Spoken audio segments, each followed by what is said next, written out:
कि एक ठगों की नगरी थी, ठग रहते थे उसमें, वो ठगने का काम करते थे, पूरा परिवार का उनका यही धंधा था।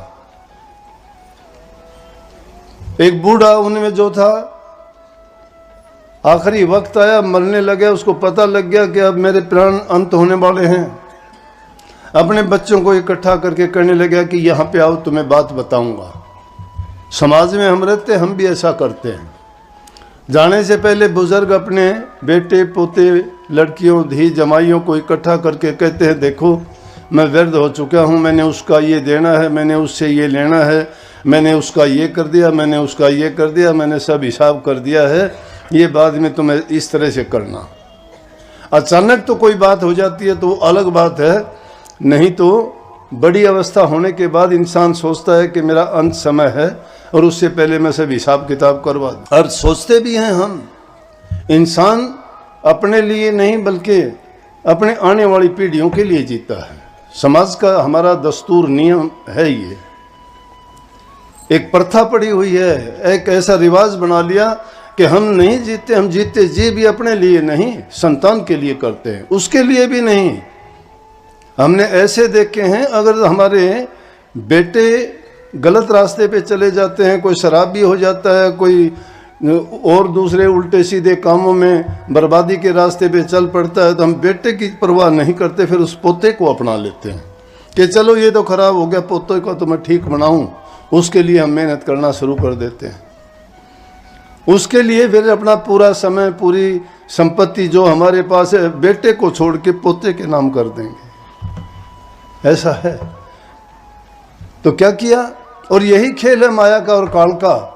वो जीव को घेरता है चाहे किसी भी तरह से, किसी भी चक्कर में डाल के, लेकिन जो जीव संतों की शरण में चला जाता है, उनके उपदेश वाणी वचन को मानता है, सत्य करके मानता है, झूठा हो तो भी सत्य करके मानो। क्यों सत्य करके मानो? कि उन्होंने अपने हित के लिए नहीं, हमारे हित के लिए कही है। उस बात के मायने हैं, उसका अर्थ है। वो बिना अर्थ की बात करने से कोई मतलब हासिल नहीं होता। संत अपना समय बर्बाद नहीं करते, पर उपकार, पर हित के लिए, जीवों के कल्याण के लिए, उनको ठिकाने लगाने के लिए, उनके निज देश में भेजने के इंतजाम करने के लिए, उनके लिए पहले उनको जीवन को संवारते हैं, चरित्र ऊंचा बनाने की बातें बताते हैं, घर परिवार में जीने की शिक्षा देते हैं कि वो किस प्रकार से समाज में रहें, कैसे घर गृहस्थी को चलाएं, किस प्रकार से सारे काम करते हुए वो जो मुख्य हमारा उद्देश्य है उसको ना भूलें। और वो क्या है कि गुरु की शरण में जाके सत्संग का करना। मानते हैं, जानते हैं, आप सब भी जानते हो कि हमारी इस घर गृहस्थी में रहते हुए चिंताएं और ज़रूरतें इतनी हैं कि जो समय हम जितना देना चाहें भक्ति में उतना समय नहीं दे पाते। लेकिन वो उतना समय नहीं दे पाते तो कम से कम जो अवसर मिलता है वो ज़्यादा से ज़्यादा समय सत्संग में बिताओ। और सत्संग के साथ साथ कम से कम कुछ भी नहीं कर सकते तो नाम के सुमन में मन को लगाओ। और ज्यों-ज्यों तुम मन को सुमन में लगाओगे, तुम्हारे मन के विकार दूर होते चले जाएंगे, मन और आत्मा शुद्ध और पवित्र हो जाएगी, जिसके कारण तुम अपने कल्याण की बातें सोचोगे, जीवन में ईमानदारी से, सच्चाई से। और जैसे दूसरा शब्द इसमें गाया था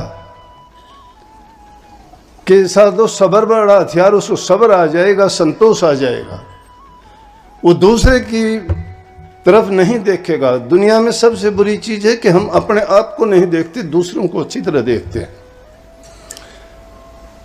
उसके गुण नहीं देखते, अवगुण देखते हैं। कोयल को देख के उसकी मीठी वाणी को कोई नहीं, उसके रंग को देख के कहते कोयल काली होती है। समुद्र के जल को खारा जांचते हैं, हम खारा देखते हैं, समुद्र की गहराई को नहीं देखते कि कितना धीर गंभीर है वो, उसको नहीं देखते। तो दूसरे की बुराइयों को तो देखने का प्रयास करते हैं, अच्छाई नहीं देखते। अगर अच्छाई देखें और अच्छाई देखने का प्रयास और प्रयत्न करें तो हमारी जो दृष्टि में विकार आता है वो नहीं आएगा। दृष्टि का विकार ही हमारे विचारों को विकृत रूप देता है, बुराइयों में ले जाता है। तो बात तो दूसरी ओर ना चली जाए, मैं वापस वहां लेके चलता हूं। बुजुर्ग आदमी था, अपने बेटों को कहने लगा, देखो बेटा, हमारा पेशा चोरी करना है, चोरी नहीं करेंगे, हमारा पेशा है ये। लेकिन एक बात बताता हूं कि अपनी जिंदगी में कभी किसी महात्मा का, फकीर का, किसी विचारक का अगर सत्संग होता हो तो उसके पास भी नहीं चले जाना। अगर ऐसा हो भी तो अपने कानों में उंगली दे लेना, कभी मजबूरी हो भी जाए तो उनके वचन ना सुन लेना। क्यों? वो जानते थे कि जमीन उनकी नहीं, जायदाद उनकी नहीं, कोई उनका व्यवसाय उनका नहीं, चोरी करना व्यवसाय है। संतों के पास जाओगे वो तो कहेंगे चोरी ना करो, झूठ ना बोलो, कपट ना करो, धोखा ना करो, अच्छा जीवन बिताओ। तो ये क्या करेंगे? तुम भूखे मर जाएंगे। चिंता है उसको। कहने लगा, बेटा मैं बता देता हूँ, हाँ ये पहचान बताता हूँ। और सुन लो कि अगर तुमने सुन लिया तो उन बातों को मान ना लेना जिंदगी में कभी। मान लोगे तो बर्बाद हो जाओगे। उस दिन के बाद में उसका समय था, चला गया। जाने के बाद बेटों ने सोचा कि भाई चलो चोरी करने। करते ही थे, चोरी करने के लिए गए तो क्या देखते हैं कि एक गली में रात के समय में सत्संग हो रहा, और दूसरी गली में चले गए थे। एक था, उसने सोचा अब क्या करूं, मैं इस गली में से गुजरूंगा, सत्संग आएगा। फिर भी सोच लिया कि चलो कानों में उंगली दे लूंगा, पास जाऊंगा जब मैंने नहीं सुनना। लेकिन जब वो पास गया तो उसको ये तो पता लगना चाहिए ना कि कोई बोल रहा है कि नहीं। तो वहाँ जो महात्मा थे वो उनको उपदेश कर रहे थे। कहने लगे कि देखो भाई, मैं एक बात बताऊं आपको, ये पहचान बताता हूं कि देवताओं की छाया नहीं होती है कभी भी। इतनी बात उसने सुनी, कानों में उंगली दे ली। लेकिन ये बात सुन ली उसने कि देवताओं की छाया नहीं होती। चला गया चोरी करके, और वो अच्छा डाका लगा उनका, अमीर आदमी के घर चोरी कर ली। चले गए, सुबह को तलाशी पड़ी कि भाई वो चोरी होगी, बहुत बड़ी चोरी हुई है। ढूंढने लगे इधर उधर से। तो पुलिस वालों को सब पता होता है ये कौन कहाँ होते हैं। पुलिस वालों के पास बात गई, कहने लगे ये ऐसी चोरी तो उस गांव में करते हैं। लेकिन बूढ़ा था वो तो गुजर गया, अब और चोरी कौन कर सकता है। गए उनके घर में तो जाके कहने लगे, जो आदमी गलती करता है, चोरी करता है, वो विश्वास दिलाने की लाख कोशिश करता है। कहता मेरे से नेम ले लो, मैं झूठ नहीं बोलता, मैं सच्चा आदमी हूँ। ड्रामे करेगा, रोना शुरू कर देगा, इधर उधर की और बात लगाएगा, गवाह पैदा कर देगा। उससे पूछ लो, उससे पूछ लो। अब मैं नहीं करता, पहले करते थे, अब छोड़ दिया हमने, बहुत दिन हो गए। शराबी आदमी भी कहेगा छोड़ दी मैंने। वहाँ कितने दिन हो गए छोटे? बोला कल छोड़ दी थी। मैं कल छोड़ी थी, छोड़ दी। कि उनके पास होती है कि बोले कि आज तो नहीं पी ना, इसका मतलब छोड़नी शुरू कर दी मैंने। तो ये लोग इस तरह की बातें करते हैं। पुलिस वालों को पता होता है। जाके कहने लगे चलो, यहाँ नहीं बताएंगे, थाने में लेके चलो। थाने में ले गए, ले जाके कहने लगे, समझाए बुझाए, पिटाई करी। उनके तरीके होते हैं, सारे अपना लिए। सारे तरीके अपनाने के बाद में उन्होंने कह दिया कि भाई ये तो चोर नहीं है, बेकार इनको क्यों मरवाते हो। बाद में एक बहुत होशियार औरत थी, वो कहने लगी नलैन को तो चोरी की होगी। बोले आप कैसे बता दोगे? बोले ये मेरे ऊपर छोड़ो। बोले ठीक है, अपनी कोशिश करो आप भी। उसने क्या किया, उसकी जिम्मेवारी लगा दी। रात के टाइम में उसने देवी का रूप धारण किया, 4 भुजा बनाई, देवी जैसा रूप बना के, एक गधे को शेर की खाल पहना के उस पर सवार होके और उन ठगों के गांव में गई। और जाके जब उन्होंने देखा, अब चोर डाकू होते देवी को मानते हैं, उसकी कढ़ाई बोलते हैं, माता तेरा ये करूँगा, माता तेरा वो करूँगा, मेरा डाका अच्छा लगना चाहिए। तो माता को भी इस बुरे काम में वो खींच लेते हैं। अब जब उनके घर में गई, वो दूर से ही सारे के सारे बस मत्थे रगड़ने लगे, ओहो माता ने दर्शन दिए, माता ने दर्शन दिए। और वो पूरे रोबदाब के बाद आशीर्वाद दिए, जीता रहो बेटा। बेटा मैं बहुत नाराज हूं आपसे। बोले माता क्या कोई गलती होगी हमसे?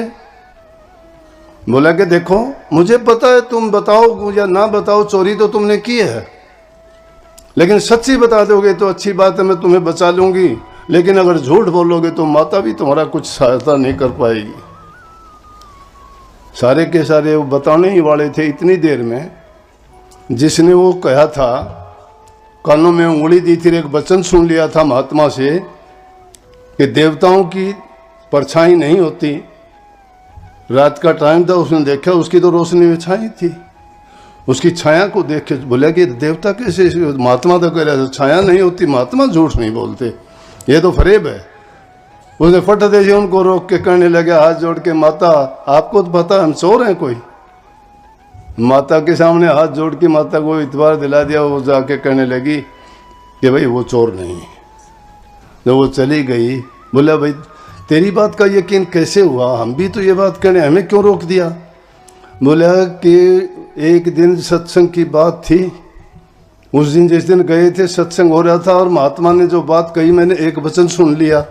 कानों में उंगली देने से पहले महात्मा की ये वचन था कि भाई देवताओं की छाया ही नहीं होती। बोले अब छाया थी इसकी, तो मैंने देख लिया छाया है तो ये असली देवता नहीं है, देवताओं की तो छाया नहीं होती।